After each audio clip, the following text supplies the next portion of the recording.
सलामती काउंसिल इजलास में पाकिस्तानी और इसराइली मन्दूब के दरमियान सख्त जुमलों के तबादले हुए। आज हम इस पर बात करेंगे। न्यूयॉर्क में होने वाले अقوام मتحدہ की सलामती काउंसिल के हंगामी इजलास में पाकिस्तान और इसराइली मन्दूब के दरमियान मुकालमा शिद्दत अख्तियार कर गया। इस मौके पर पाकिस्तानी मन्दूब आसिम इफ्तिखार अहमद ने इसराइल के कतर पर हमले का सख्त रद्द-ए-अमल दिया। उन्होंने कहा, इसराइल का कतर पर हमला गैर कानूनी, बिला इश्तियाल और खित्ते के अमन इस्तेहकाम के लिए बराह रास्त खतरा है। इसराइल ने कतर की खुद मुख्तारी के खिलाफ वर्जी की है और शहरियों की जिंदगियां जानबूझकर खतरे में डाली हैं। यह अमल इंसानी कवानीन की संगीन खिलाफवर्जी है और सिफारतकारी को सबूताज करने की दानिस्ता कोशिश है। फजा में खामोशी छा गई। फिर इसराइली मन्दूब ने मुदाखलत की और जवाब दिया, पाकिस्तान को तो सबसे आखिर में बात करनी चाहिए। जब उसामा बिन लादेन को पाकिस्तान में खत्म किया गया तो किसी ने अमेरिका पर तनकीद नहीं की। दहशतगर्द जहां हों उन्हें निशाना बनाया जाता है। हमास भी इस असूल से मुस्तस्ना नहीं। इस पर पाकिस्तानी मन्दूब का लहजा मजीद सख्त हो गया। बोले, ये मवाजना नाकाबिले कबूल है। ये दलील नहीं बल्कि एक बेहुदा जवाब है। इसराइल अपनी गैर कानूनी कार्रवाइयों पर पर्दा डालने के लिए ऐसे बहाने तलाश रहा है। हकीकत तो यह है कि इसराइल अक़वाम मुत्तहिदा के चार्टर और बैनुल-अक़वामी कानून की मुसलसल खिलाफवर्जी करने वाला काबिज मुल्क है। इसराइल हमलावर होने के बावजूद खुद को मजलूम जाहिर करने की कोशिश करता है, लेकिन आज ये दुनिया के सामने बेनकाब हो चुका है। पाकिस्तानी मन्दूब बोले, दुनिया बखूबी जानती है दहशतगर्दी के खिलाफ सबसे बड़ी कुर्बानियां पाकिस्तान ने दी। अलकायदा का खात्मा हमारी कुर्बानियों की वजह से हुआ, लेकिन इसराइल ताकत के बल पर अमन की कोशिशों को कुचल रहा है। पाकिस्तानी मन्दूब के अल्फाज ने इजलास में गूंज पैदा कर दी। खित्ते में अमन तभी मुमकिन है जब फलस्तीनी सरजमीन पर कब्जा खत्म होगा। ताकत और जारहियत नहीं, इंसाफ और सियासी हल ही खित्ते के अमन के लिए जमानत है। इसी पर बात करेंगे। हमें ज्वाइन किया है माहिर बैनुल-अक़वामी अमूर डॉक्टर शाजिया अनवर चीमा साहिबा ने। बहुत शुक्रिया डॉक्टर साहिबा, आपने वक्त दिया प्रोग्राम में। पाकिस्तान और इसराइल के मन्दूब के दरमियान होने वाला मुकालमा आपके सामने है। आप किस नज़र से इसको देखती हैं? सिफारती अगर हम बात करें तो क्या नया रुख इख्तियार करेगा इसमें? दूसरा, ये जो I am obliged to take the floor to respond to some comments. The representative of Israel perhaps did not listen attentively to all council members and other speakers in today's debate. And in our view, it is unacceptable, indeed ludicrous, for an aggressor, an occupier, a serial violator of UN Charter and international law,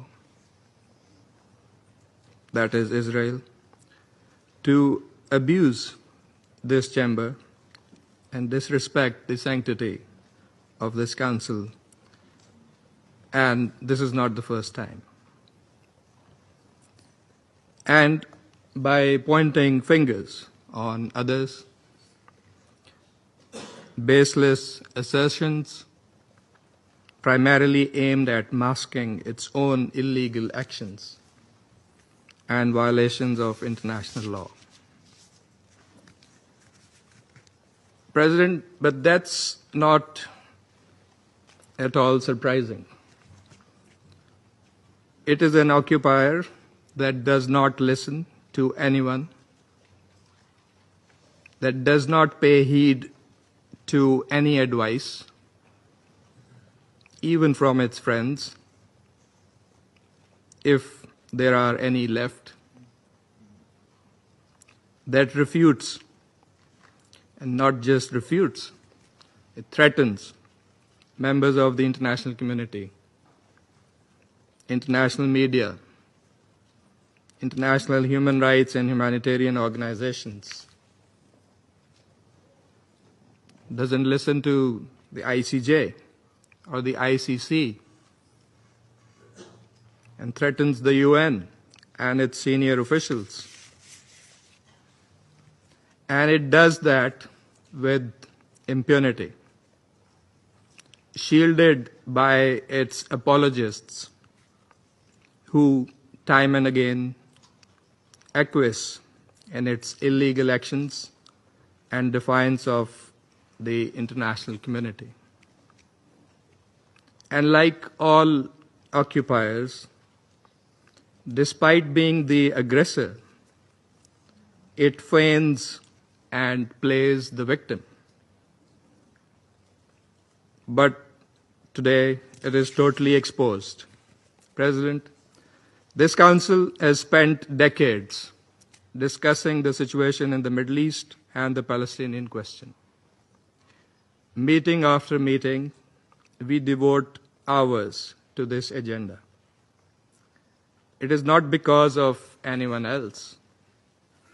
It is because of Israel that refuses to vacate its illegal occupation and that blatantly violates the resolutions of this Council. It's because of that we have these discussions. Israel also chose to refer to an unrelated incident and make misleading remarks regarding Pakistan in an effort to justify its own illegal actions and violations of international law. Pakistan's position on that incident has been clearly stated and is publicly available. The international community is well aware of Pakistan's frontline role and sacrifices in the international community's fight against terrorism. The entire world, including our partners, acknowledge that Al-Qaeda was largely decimated due to Pakistan's counterterrorism efforts. And we remain committed in this global, collective endeavor. We cannot accept insinuations from an irresponsible rogue state that is, in fact, the perpetrator of worst kind of state terrorism that we are witnessing in Gaza and, in fact, in the occupied Palestinian territories for decades. And we reject any false analogy, as has also been done by Qatar. For whatever way it interprets the statements in this Council, the occupying power must go back and read carefully the statement issued by the Security Council today. And let me read it out loud here. A statement that normally should have been stronger, but nevertheless it has been unanimously adopted by the Council.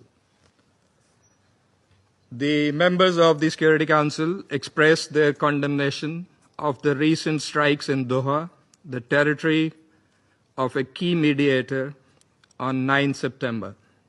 They expressed deep regret at the loss of civilian life. Council members underscored the importance of de-escalation and expressed their solidarity with Qatar.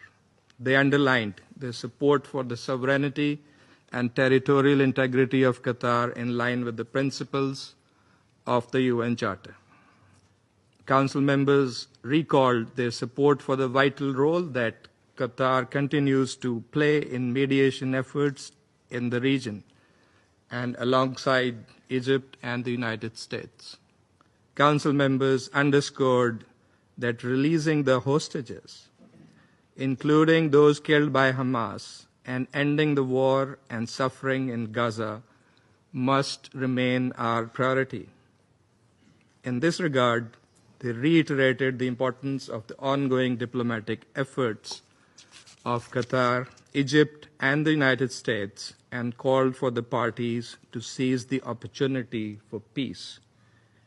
That is why we are here this afternoon in this Council. I thank you.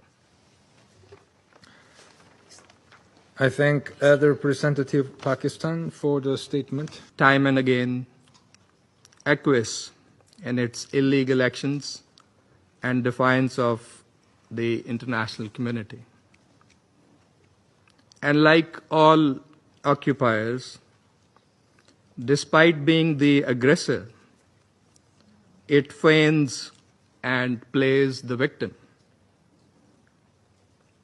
But today, it is totally exposed. President, this Council has spent decades discussing the situation in the Middle East and the Palestinian question. Meeting after meeting, we devote hours to this agenda. It is not because of anyone else. It is because of Israel that refuses to vacate its illegal occupation,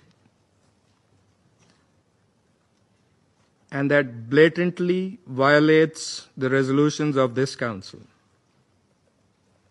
It's because of that we have these discussions.